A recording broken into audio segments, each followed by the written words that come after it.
across Canada are telling me they want a coherent vision for economic growth. I believe Mark Carney offers us the best hope. He is one of the greatest economists worldwide, and that's exactly what we need. Very proud to support Chrystia. I think she's got an incredible record of achievement. President Trump doesn't like her. Like, he's stated as much. Is that a bad thing? He views her as a serious adversary and somebody he has to take very seriously. I view that in a very positive way. Who's dominating caucus support in the race to replace Justin Trudeau as Liberal leader? That was the main question to Liberal MPs as they gathered on Parliament Hill. The deadline to enter that race just passed moments ago at 5 o'clock Eastern. They had to submit their paperwork as well as their $50,000 entrance fee. Two of the contenders, Chrystia Freeland and Karina Gould, took questions on the state of that race. Take a listen. For me, a huge emphasis is going to be reviving the party. Reviving the grassroots of the party, reviving a real democratization process in the party. I'm getting calls from people right across the country who are joining the party, sometimes for the first time or rejoining because they're excited about it, about me running. So at the end of the day, it's one member, one vote. And my job as one of the candidates, like all of us, is to convince Liberal members that we're the best person for the job. And Karina Gould is with me here.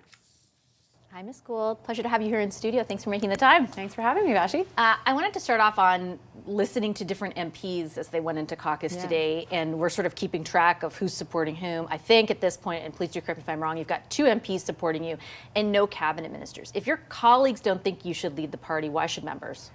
Well, because, look, it's great that my caucus colleagues are coming out in support of other candidates. I think that's a good thing. I think that we need to have a vibrant party. But at the end of the day, it's the party membership that decides who the leader of the party is. And what I can tell you is that I am hearing from people right across this country who are signing up to the party for the first time or the first time in years because they're excited about my candidacy. We've had hundreds of people raise their hands to say that they want to volunteer, that have donated. You know, in the 5 days since I launched my campaign, we've almost raised $100,000, and this is from grassroots contributors. Like, I don't have the deep pockets of some of the other candidates. These are people who are donating $25 or $200 and really making a difference. So that says to me that there is momentum out there.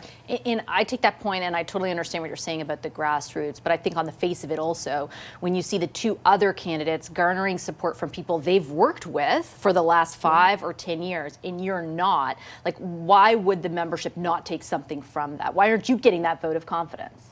Well, look, as I said, like, it's totally up to my colleagues who they decide to support, but I think what I represent is something different. Somebody who is a grassroots politician, who does listen to people across this country and who is generating hope, optimism, and excitement for the future. And so, look, it's kind of day one today, right? We've put in our official papers. We now know who the official candidates are, and we have a number of weeks now to convince the membership that, you know, we're the right person for the job, and I really believe that I am. I've listened to you on 2 occasions since you initially announced your candidacy say that Canadians have lost trust in the Liberal Party. What responsibility do you bear for that, given that you've been a member of cabinet since 2017? Yeah, it's a really fair question. And honestly, it's something that I've been trying to push within the party and within caucus to say that we have to listen to Canadians. And look, I was a cabinet minister, and we have something called cabinet solidarity. So the conversations that happen in that room stay in that room. But I've, you know, since resigned from cabinet to run in the race. And that's, you know, one of the things that I know is that the reason why people are turning away from us is because they don't feel like we understand the issues that they're living on a day-to-day basis. And I think that, you know, we have to listen to Canadians when it comes to questions like affordability. They're saying that things are too expensive for them right now, and we need to do a better job of responding to that.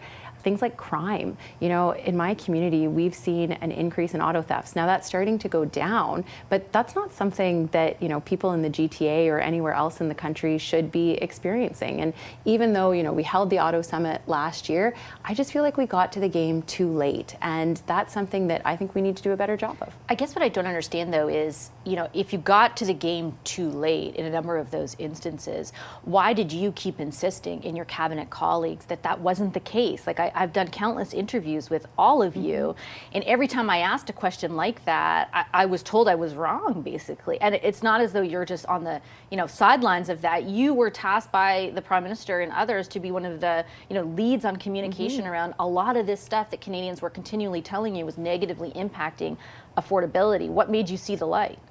Well, I think I've seen it for a while, to be honest, Vassy.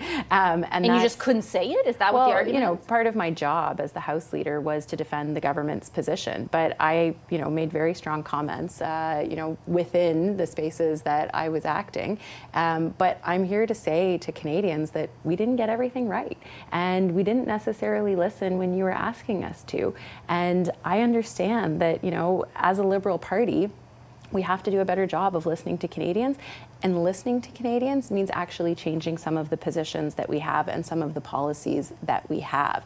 And so that's something that I feel very strongly about. I mean, I think we talked following the Toronto St. Paul's by-election and following the by-election in LaSalle-Mile. Canadians in those two communities sent us a message. They were saying that we're not responding to the issues that matter to them.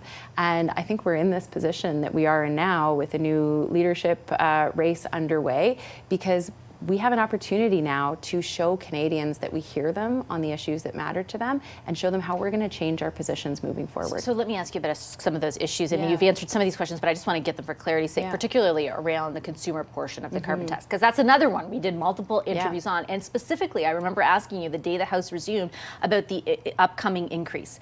And you said a number of things. It's a really important plank in our plan in the fight against climate change. If it were cut, a lot of these very good jobs that have been attracted to Canada are dependent on the fact that we have a price on pollution. There are real jobs at risk here. Are you now willing to put those jobs at risk? No, because that's the industrial price on pollution. And so I think we need to keep the industrial price on pollution. But I was asking you about the consumer price at that time. And I'm consistent in my argument here because it is still about the industrial price on pollution. But on the consumer price on pollution, my commitment is to cancel the increase that is planned for April 1st, because until we have a plan in place to deal with the emissions that make up about 10% of Canada's emissions reductions plan, we need to keep that price but not increase it, because what we're hearing from Canadians is now is not the time to make that increase. But what I also hear from Canadians is that they care about the fight against climate change. This just isn't the vehicle in which they want to make that fight.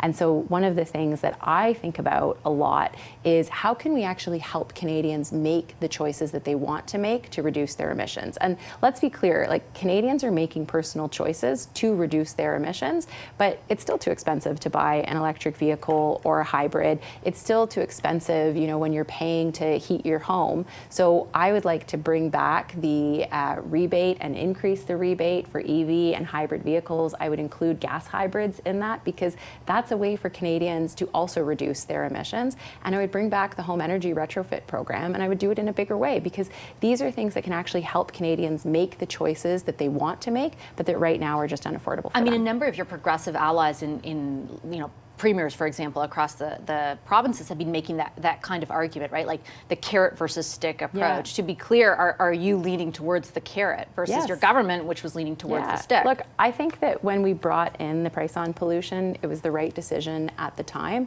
But the world has changed. The economy has changed. People's situations have changed. And so we need to change with the times as well. And part of democracy is listening to your citizens. And when citizens are saying, we care about climate, we care about reducing our emissions, but this policy isn't working for us the way that it was intended, I'm not too proud to change that position, because ultimately democracy is about listening to your people. But you insisted for so long that it was the opposite. Like, why should they trust you? Well, because I'm saying right now that I hear you. I mean, if I think about the conversation that we had over the summer, when I said what we have to do following the by-elections was listen to people and demonstrate that change. We didn't demonstrate that change, right? And I was pushing for us to demonstrate that change, and now I'm in a position where I can demonstrate that change. The biggest issue at this moment in time that is facing this country is certainly what's going on with Donald Trump, right? Threats that he keeps doubling down on. He raised the prospect of annexation today in remarks before the World Economic Forum. You said about your opponents in this race, I'm not sure that journalists and central bankers are the kind of people that Donald Trump listens to. Why are you someone that Donald Trump will listen to? And doesn't Ms. Freeland deserve some respect for the way that she navigated that the first time around? Absolutely. And look, what I was saying there was not a knock against either of them, because I think they're both exceptional candidates, and I think we're really lucky to have, you know, 3 really good, solid candidates who are vying for the position of leader for the Liberal Party of Canada. What I mean by that is, like, I don't really think that Donald Trump cares about your CV when he's making these decisions. When a bully asks you for your lunch money, if you give it to them, they don't leave you alone, right? They just come back and shake you down for more. And so what we need is someone who's going to stand up to bullies, someone who's going to stand up for Canadians. And over the last 18 months and before that, I've demonstrated to Canadians in the House of Commons that I can stand up for Canada and for Canadians and against people who are fighting against Canadians, whether it's Pierre Poilievre or other members of the Conservative Party of Canada. I'm tough, I've got chutzpah, and I'm very able to stand up on behalf of Canadians. What does that mean, though? I mean, everybody's telling Canadians right now that they're going to stand up for them, and yet day in and day out, we just keep hearing about how the U.S. is planning to railroad us. Like, what does that mean in real terms? Like, what would you do to respond that is different than what we're seeing already, that doesn't appear to be working? Well, look, I think first of all, everything has to be on the table. And I will say that, you know, the Prime Minister and Cabinet are absolutely doing everything they can right now to have a Team Canada approach and to respond to this potential threat of tariffs. And what I think is vitally important is that we are all on Team Canada and we are all united in this fight. It has to be Canada first, and we cannot have any leader in this country who is going in a different direction. And so, you know, whether it's Premier Danielle Smith or Pierre Poilievre, who are not willing to put everything on the table, they're willing to make carve-outs because they think that that's better for them politically than it is in terms of protecting jobs across this country. We need to be united, and we need to be absolutely unified in our stand for Canada. But does united mean, like, what the Liberals decide is right for the country is right? Like, can't there be disagreements based on the constituencies that people represent? Like, I get what you're saying about Danielle Smith. I understand the criticism. I also get that Albertans feel like your government has never had their back.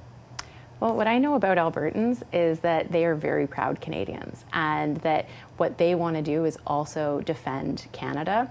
And if we are divided as a country, that makes us weaker. And we need to show a strong, united front. We need to be very clear that our country's sovereignty is not up for negotiation. It's not even something that can be on the table, because we are a proud and strong people, and that's who we are as Canadians.